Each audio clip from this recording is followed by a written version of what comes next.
zit nog wel poep op, zeg maar. En dat was Lauwe net in een glas mogen, hè.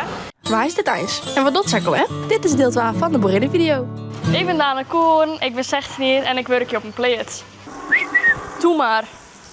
Ik ben nou de kaaiend om jou en dat zal alle gestjes maar daar komen te staan. En dan kan je die molken binnen, die komen dan weer hier te staan. En alle hekken die gaan tussen de boksen terug dicht. Dan begin ik vaak met de slang in de tank en gewoon de melkstal klein met vet melken. En dan begin ik met melken. Het zou meteen wat meer lezerskind, zodat hij het ingrid die zijn bende wordt. Ja, dan maak ik een speenskim. Er zit nog wel, gauw nou, als je op zust, er zit nog wel poep op, zeg maar. En dat was Lauwe net in een glas mogen, hè.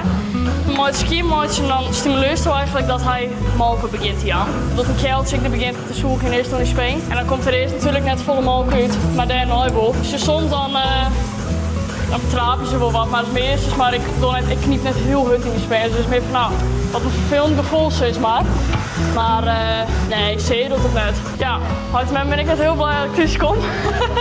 Dan is het ook ouder die overal in de was, maar ach ja, ik vind het wel lekker doen. Maar ja, dat ben ik. Ja.